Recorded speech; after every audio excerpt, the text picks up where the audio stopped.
a good place to start would be with like video game cover art, because that's kind of the first thing that comes to mind for me when it comes to my first personal video game rental memories. Because I grew up, the first console I had was an NES. Was that the first one you had as well? Like an NES or? Yeah, my brother and I got it for Christmas.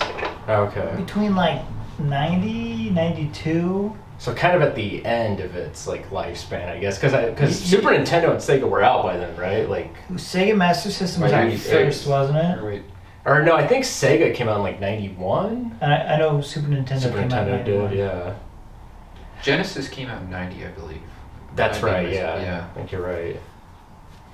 But yeah, I mean, I had an NES, but I don't remember really renting any NES games. I just remember going to the video store and being enamored by like the, like Sega and Super Nintendo. Like one of the games that comes up is Echo the Dolphin. I always liked that cover. Yeah.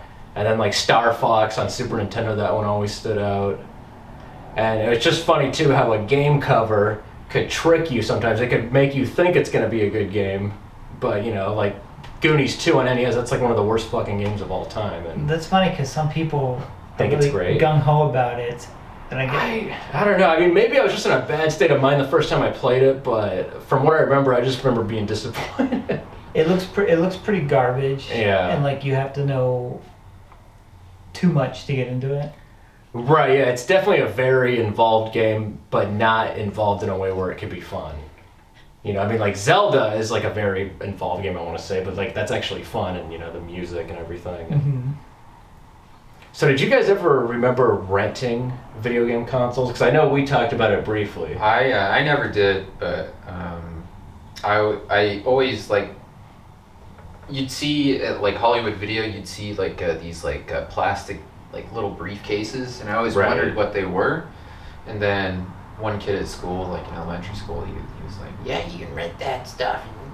You can rent what was it, like PlayStation? Or? Yeah, PlayStations, probably PlayStations, N64, maybe Super Nintendo, but when I found out about it was like, I think it was near the end of the Super Nintendo. Oh, okay. So, but I never did that. Did you ever rent a game console growing up? So it's funny you should say that, because I was thinking about this before this, and we'd rent the Super Nintendo a lot. Oh, really? Like you could rent it, I think how it went with Silver Creek Video. You could rent it for $10, and then he'd throw in 3 games and you'd get it for like 3 days or whatever. That's not bad. So, but it's funny though, because you're like, for how many times we rented it, like I'd throw in whatever money I had, my older brother would, and then a neighborhood kid, and we get to pick the games. But you would think, hey man, why don't we just keep saving up the money and then buy the system? What, Super Nintendo's probably like they were like 200 back then. Yeah, I think so. But when we got it, I remember getting Street Fighter 2 a lot, because that was... Was it just Street Fighter 2, or was it like a specific Street Fighter? It wasn't Turbo, it wasn't... Oh, okay, right, yeah. And it's... Hyper fighting. And I'm kind of out of the loop with video games now, per se, contemporary, but it's like... That was such a big deal when it came out. Like, it's really hard to convey that. And well, it was just... arcade. Yeah, it was such a gamble checking out games back in like the, like... late 80s, throughout the 90s, and even like the early 2000s before YouTube, because you couldn't really check out a game like on YouTube or anything like that, or you just had to depend on like previews or promo on TV and such. But this is when GamePro magazine was right, yeah. Which my brother and I would get at the newsstand sometimes. Yeah. And like they devoted a lot of the interior to Street Fighter 2, like totally going nuts about it, like character bios, like story, where it's like, dude, you really need to do that much for a game, but like that was like the game, and everybody was all in for that. Especially like reading about it in the magazine, and then like kind of not having the game, and so you're like, your buildup of curiosity is right, all to check there. the game, like, oh, and everybody else is talking about it, so you think, oh man, it must be worth playing, which. Well, it was a good way to like learn all the moves too, from like, Game Informer magazine or. Yeah, because how else would you learn them? They're so specialized. Yeah, Tips and Tricks was another gaming magazine that had like either cheat codes and the same thing, moves list and everything. Because like now with like PlayStation 4, Xbox 1 or whatever, I mean, like, you hit pause and, like, for, like, Mortal Kombat 11, like, it has, like, the moves list, but it's like, you never had that back in the day. Yeah. Yeah. So I wonder how. And it even has, like, easy fatality moves that you could do, but it's like, you had to figure all that shit out, like, on your own back in the day. They were complex, too, weren't they? Yeah, some of them were pretty complex. But I remember actually renting Super Nintendo as well. It was a Super Nintendo and a Sega Genesis, like I think it was like 95, like before we even bought a Sega at the end of its lifespan, because we had some cousins visiting, and I remember we had Mortal Kombat 2 and Killer Instinct for the Super Nintendo, but I don't remember which games we had for the Sega, but I remember just mainly playing the Super Nintendo a lot and thinking that the Mortal Kombat 2 port on the Super Nintendo was just so much better than the Sega one. Which is funny because there's less blood in it, right? Because it's actually no, because like that was with Mortal Kombat 1. I guess Mortal Kombat 1 you could put a code in on the Sega to have like the blood thing, but like there's Game Genie or a straight up code. I think it was just a code that you could do. But yeah, on Super Nintendo, yeah, with Mortal Kombat 2, yeah, there was just all the like straight up blood or whatever. Sweet. I think that was one of the pros about having a Sega Genesis is they were more, I don't know, they more like maybe more like marketed towards adults, I guess. Well, they flew that flag of like, hey, Super Nintendo is great and all that. Well, they probably didn't say that, but they were like, sure, if something's questionable content or material, we'll put it out. Yeah, that was kind of like the draw of having a Sega Genesis. Nintendo is more family, and Genesis, I would say, is more young adult. Yeah, I could see that. Like, just kind of the whole market. I feel like Nintendo's always been more targeted towards like a family. Yeah, still to this day. Yeah. There's like still the Nintendo Switch. I feel like more families get those. Pretty clean, fun. Goofy, like lighthearted, nothing too serious. But I mean, they still have M games on the the new systems. Right. Yeah. Is there ever like a game that you were super excited to rent? Like, is there anything that comes to mind? Like, oh man, I can't wait to rent this game. Like, they haven't had it for they never have it in. Grand Theft Auto 3.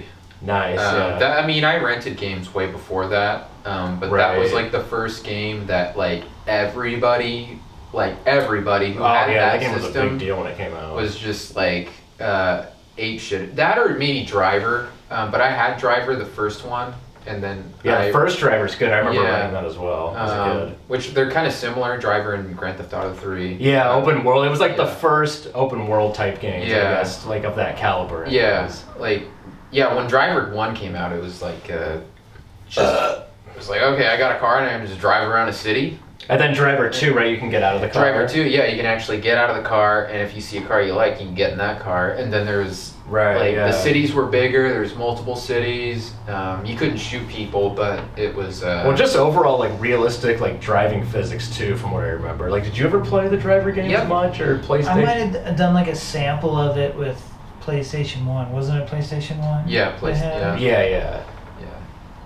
Yeah, I remember being like ecstatic about renting Tony Hawk's Pro Skater 1 when it first came out on PlayStation. I remember I was visiting my sister for a couple of weeks, like in the Seattle, Washington area, and I remember like going to the video store in the middle of the week, and that's usually like when most games would be in because everyone would rent them on the weekends. And I remember like walking up to the PlayStation area and just being like, oh my god, like not only did they have like one available copy, but like the whole thing was just filled. Because like I remember trying to rent it like in Silverton, Oregon, like American Family Video, and like it was always rented out like every time I'd go there, because it would be like over the weekend. So would they put like a little tag or something on it that said, or would they just take the whole thing off the shelf? I think they would have like 5 copies at a time usually, like sometimes maybe even a little bit more, but even still, if they had like a ton of copies, they would all get rented out depending on the game. Like Grand Theft Auto 3 was one of them, and like I remember Grand Theft Auto Vice City. That was like a big one that was always usually rented out. It was never there. Yeah, it was usually always gone. I was like, Mom, can I get this, please? It's never there. Yeah, I remember one time I had to leave school my freshman year because I was super sick. And I remember my dad was cool enough to take me to the video store to like get like a movie and like one game. And like the cool thing about the video game like rentals too is I think they were usually like 5 days? Or did it depend? Or I think it was because when I did them, I went to Silver Creek Video, and I think it was like 3 days. It was like a week, Friday, Saturday. So it probably just depended on the place. Yeah. I'm gonna think of it. I think that was probably the game I remember renting the most was Vice City. So it's kind of like you like spending all that money just to like rent the Super Nintendo console itself. Did that game have? That has like save states? I can't remember. Did it have a memory card that you would use? For PlayStation 2? Or? Oh, yeah. That way you could keep getting the game, because like I remember getting some games, for Nintendo, and you'd rent them, and you'd be like, well, if I return it, and if someone's going to use my save game. Or somebody's just going to get rid of that slot, So that was always a gamble. Yeah, I remember even recently I bought a Super Punch Out on the SNES, and like there was like still someone's like old save state, but they didn't even really make it that far, so it was kind of pointless to like use his file, his or her file, whatever it. Yeah, because sometimes we'd get on somebody's save state just to see like what's going on. Yeah, how good are they? Whoa, they're right here, and like I'm here, and I have no idea what's going on. This is nuts. Right. Yeah. It's kind of fun. One game I would rent, like this is probably like the first game that I actually like rented, was Virtual Bart on the Super Nintendo. Virtual Bart? I've never heard of that. I'm gonna what kind of game is off this. It's like a platformer, okay. But my favorite part in that whole game was, I'm trying to remember this properly, but you're going down a fucking water slide, and there's all this like random shit. There's like dudes there, and there's like cups and just like random just stuff. You're trying to move Bart around the water slide, and that was like my favorite. I thought that was so fun. And like I only had like 2 games at home on my Super Nintendo. I think I had like Super Mario Kart and Donkey Kong. Right. But I would go back to American Family Video, and I would re-rent that like probably a couple times, and like to the point where it's like you rented it so much, it's like you may as well have like bought it. I should have bought it. But it's like when you're a kid growing up, it's like you don't have a choice. You don't think about it, and it's like, well, it's here. Right, and maybe it'll be here, when I get, come back. There was a couple times where it was like, it wasn't there, and I was like, what? So that's funny you should mention that game, because I have some rental memories with Simpsons games, which are like known notoriously for being pretty crappy. Mm-hmm. Like the ones on NES. Yeah. So Bart's Nightmare though for Super Nintendo. Like we rented that. These kids came over. They brought their Super Nintendo. They stayed that night, and we rented that game. And like in theory, it seems like it'd be good. Mm-hmm. Like it's pretty imaginative. I don't know if you guys seen like screenshots from it or like played it, but it's kind of like Virtual Bart. It's the same thing. You have this overall objective, and then you have these mini games inside, and you have to meet them. But it's like such a big learning curve and wonky controls and all that. But I realized as a kid, you would think, oh, this game's hard. As an adult, you would say, this is stupid. This is poor programming. These are bad controls. How you view things are a little differently. As an adult, you look more at the logistics. Like, what were they thinking when they programmed? This is why it's hard. Which sucks because, like as an adult, like if something has like bad controls or a shitty level design, you're kind of automatically, this is shit. You say fuck this and you stop playing it. Right, exactly. Exactly. Well, but as a kid, you would at least try, but you wouldn't be thinking about it. Like, this is hard, and then you just keep doing it, and you wouldn't even be thinking about how like messed up the controls are, or how wonky they are. Exactly, and you just keep doing it, and you would enjoy it. But as an adult, like if I find a game or something like that, it's just I'm like, you know what? Fuck this. I'm not doing it. Yeah, whatever. I don't have to play this. Yeah, I'm gonna go. I'm stubborn though. I keep playing through it. Was there ever like a random game that you chose, like renting, like where it's like you didn't know if it was going to be good or bad, but it ended up being like actually pretty good? I think I rented Theme Hospital for the PlayStation 1. Which like a really simulation game? Yeah, it's like kind of like SimCity, but it's a hospital. Right. It was for the PlayStation. I don't know if it was on for anything else, but I rented that and I enjoyed it. Because like at the time it was like I wanted to I just wanted to play video games. And there was some I liked more than others, but it was just fun. Really seeing what was out there, and but I wasn't expecting. I was so kind of not naive, but just innocent at the time. Just didn't know what the I thought the types of video games were very cut and dry. I think it was my first kind of simulation game. So I wasn't really expecting that, but I played it. I really liked it. But I only rented it once. So. Yeah, it's crazy. I've never even heard of that. It's a cool cover. Well, it's a good thing I lived up to the cover then. I like the cover. It's like got that vintage '90s vibe. Like, nice. Yeah, I remember I took a gamble on. There was a game called like Army Men 3D. That's a good game. I think I've heard of it. Yeah, I remember. I don't know. Like, I feel like no one ever talks about, it, but I remember. Yeah, I rented it, and like I was actually pretty surprised. It's pretty much like it essentially seemed like it was like the Army Men from the movie Toy Story, like into a video game. Yeah. But I don't know. I thought it was pretty cool. Like I remember not making it maybe like midway through the game. But yeah, that was like a game that I maybe rented a couple times, and I never beat it. But yeah, that was just one I took a chance on. And then like City of Lost Children on PlayStation 1.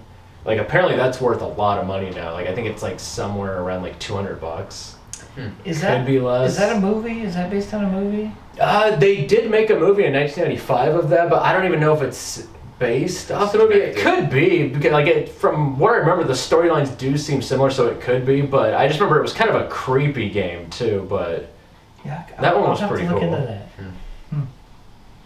I rented Silent Hill. I never did rent that game. I played that a lot later in life, like 5 years ago or something. Like I loved horror movies at the time, and my friend was really big in the Resident Evils and Silent Hill, and he was like just like, Dad, I fucking love this game, and I was like, wow, this sounds good. I love horror movies, and so I rented it, and I think at that time I was like more freaked out by like Resident Evil, like especially when the dogs popped out and just started fucking going out. But like Silent Hill was so like I rented that and I was just running around in the fog and I was just like, fuck this. I am not like I was the overall ambiance of that game is just like 8 or 9. Scary. Yeah, everything about that game. It wasn't like I was just not scared wasn't the right word, but nervous. Nervous was just like I knew something was going to come out. That's when you know a game's good, like when it actually makes you feel that way. And like I feel like a lot of like PlayStation 1 games, like to this day, like are obviously very dated graphic-wise. Like some of the graphics just look like cardboard diarrhea or whatever. But it's like, but I don't know, the graphics still on Silent Hill hold up to this day. And same with like Metal Gear Solid as well, because that was a game. That one a lot, yeah. Both. I remember that was another games too. Yeah, that's true. Yeah, Metal Gear Solid was a game that I was dying to rent because I had played the demo over and over. Oh man, when that hit, that was big, man. I know, yeah. My brother bought like not rental memory, but he bought like a package deal of it. And he got a T-shirt with it too. Damn! I bet that's worth something too. It probably is, but that's it's just kind of cool. funny. That's like, hey, that's the promo for this. You get a shirt when you pre-order the game or whatever. It's just crazy too, because I feel like that. I mean, I know they came out with like Metal Gear for NES, but I feel like the PlayStation 1 Metal Gear Solid was like the pinnacle point of its career. Because I know on PlayStation 2, I remember renting like Metal Gear Solid: Sons of Liberty, and being like, this is all right, but it didn't have the same kind of charm that I felt Metal Gear Solid 1 had. Metal Gear Solid 1 came out. It was just like it was like revolutionary. It was one of those games that on every single device that could play a video game, it raised the bar. Like, even definitely. on computers, like it like what's possible in terms of like telling a story, in terms of truly making video games an art form. Right. It really like took it to another level. Like beyond that, it was pretty much like almost like watching a movie and playing a video game at the same time. Yeah. Which I think that's what I loved about Resident Evil as well. Which is pretty common now, right? Oh yeah, I mean like nowadays, like a lot of the video games are essentially seem like they are like films that you're just like interactive films basically. But at the time when that happened, it was just such a major event that it was such a huge leap from like the 16-bit era into the 3D era. Yeah, and not that like nowadays we take it for granted these changes, but it's like back then it was just, I don't think we take it for granted, it's just that they're so minute, but back then, like just a year or two. Right. Then you got like Metal Gear, and then before that, what you have, like Super Mario Kart, like on Nintendo, like completely different games, but still, it's like what's possible and the grandiose of things. It's just like. Was there ever a game that you rented and you were just like extremely disappointed by it? Like you thought it was going to be amazing, and you play and you're like, well, this is a fucking waste of a rental.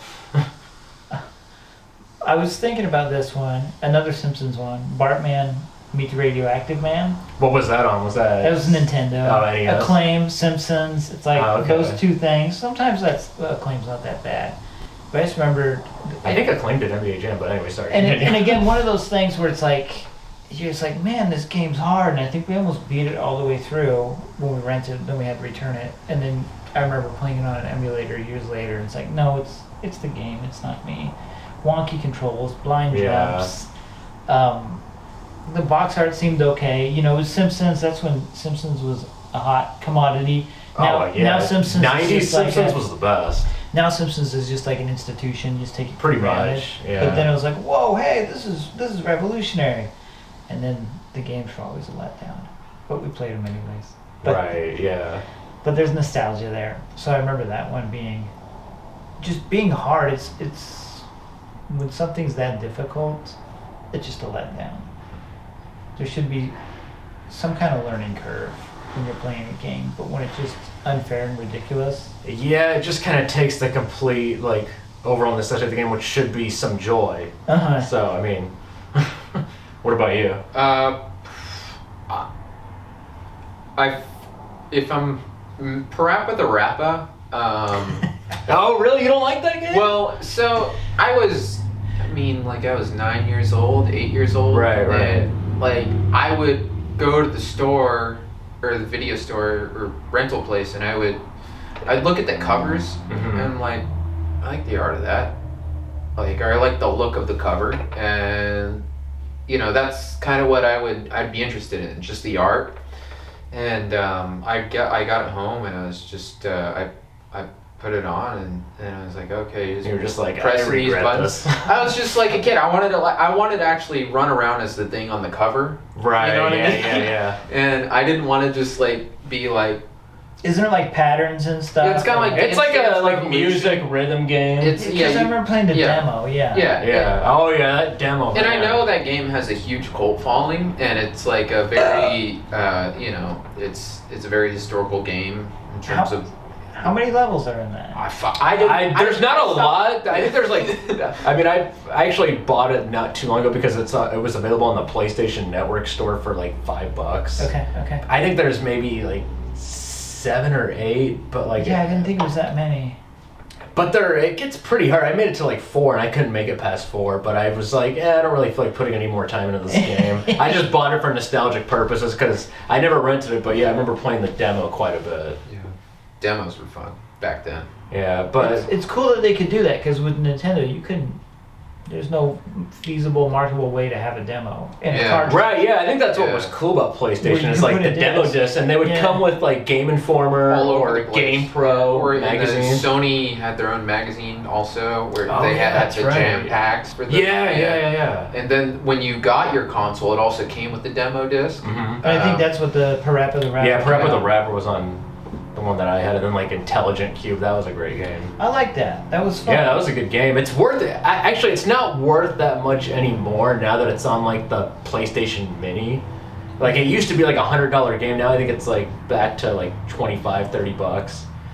But going back to disappointing game rental memories, like for me, I remember. I mean, like a lot of people are gonna disagree with me on this, but I've never been big in the RPG world of games. So I remember renting Final Fantasy VII for the PlayStation 1, and like I thought the cover looked amazing, and like I thought the title was cool, Final Fantasy VII. I mean, like it sounds pretty epic. So I mean, to me, it just was just a total letdown because I was just expecting like an action, like platformer type of game or something. So I was like, what the fuck's going on here? After like nothing against reading, but I don't want to fucking read this while I'm trying to play a game or I have biases against RPGs too, because I want to like be moving. I don't want to slog through reading. It's not my thing. I know it's big and a lot of people like it, but my brother would always coerce me into like renting those games. Right. He's like, come on, and I'd be okay, fine. I'd finally relent, and then he'd just play them a bunch. And I've even watched like YouTube videos on like the popular RPG game like Chrono Trigger, and so I could see the appeal. Like a lot of them look cool, and like I guess that, to me I have more fun watching people play RPG games as opposed to actually playing them. It's just a lot of work, it seems like. Yeah. Well, I mean, considering if you're comparing it to games of the time too, those games came with like 4 discs or whatever. Oh yeah. I'm pretty sure. insane. I think it was 2 discs. Yeah, like Metal Gear Solid was 2 discs. As well. 7, Final Fantasy 7 was 3, and then 8, and then 9 were 4. Okay, because I thought it was more than that. Because my brother bought Final Fantasy 7, and I was just like, man, it's a lot of discs. Granted, a lot of that data was filled up with like cinematic scenes. CGI. Yeah. But that being said, the games were fucking long. Compared, so you really had to really enjoy the game. 80, 100-hour long games or something. Like I don't know if they're that long. I mean, yeah, like if 40. If you don't know what you're doing, like you don't have like the internet or a game guide with you, and there's some areas where you're like, what am I even supposed to do? I'm like running in this area for like an hour. Yeah, they're probably about 80 hours. Yeah, they're pretty big, man. Yeah, and there's what is there like a game on a demo disc or of any of the sorts that you played that you really liked but you just never got until maybe later but just didn't get at the time? Actually, yeah, Armored Core was a game like that I always wanted to rent, but for some reason, like I don't know, because I used to go to Silver Creek Video as well. Like it was all to me. I always loved the mom and pop like rental places, but I don't know. I could never find that one to rent. So I was kind of disappointed that I never got to really play like the full-on game. I always wanted to rent that one, but I never did. What about you? For demo games, I can't think of any that I played on the demos. I don't know. It would have been nice to play that IQ game because that was just kind Intelligent Cube. That was just kind of quirky. I don't remember ever seeing it even available for like renting. I don't either. And that demo was so short, Yeah, you only got to do the first level. And I remember like just getting that game down so well, like I just wanted to expand upon it. Yeah, I haven't even played it since the demo, actually. And like same with Armored Core, like I'd never played it since. So I mean, I don't know, maybe I'll have to buy Armored Core if I ever see it again. I'm sure I think it is kind of an expensive game now, but I think it'd be worth it. Mine was I played a game called Einhander. It was for the PlayStation, and to this day I still think that's one of the coolest fucking games ever made. What kind of game is that? So it's a shoot 'em up. Okay. So it's hard, but it's like if you like cyberpunk, like Blade Runner stuff, that game is the shit. Like I played it, and I would you only play the first level, and the first level isn't too hard, but I mean it's. So you never got a chance to really. I like dive into it. I liked it, but I was never like in the back of my head. Oh, I have to have this. Like years later, I to this day I still want it, but it's like it's value. It's one of those niche PlayStation games where everybody kind of wants it, but nobody really knows about it. But the value's gone up a bit. I forget how much it is, but it's not a cheap game to pick up. And then another one was probably Gex 2. And these are all on the same demo disc that I played. I would just play the Gex games looked pretty cool. I never played them, but I've watched videos. It's like very kind of almost adult humor, but I enjoyed that a lot. And then there was Tekken 3, which I didn't get much later until probably like 6 years ago. Oh, really? Yeah, but I love that game. And yeah, definitely more simple times. Well, anything else to add, Mr. Sisk? I don't think so. I mean, I think we've covered some good ground. I think PlayStation's the last thing I got, and then afterwards, I mean, I played PlayStation 2, but that's... Yeah, PlayStation 2 era, that was like my final like memories of like renting video games or just like... Yeah. Well, not renting movies. Like renting movies, I did that until like 2010, but that's a whole other separate topic. But video games, PlayStation 2 was like the final era for me. Like that was the peak. Junior high, high school. The peak for me, at least. Like after PlayStation 2, that whole Xbox One, GameCube, that whole generation. Right.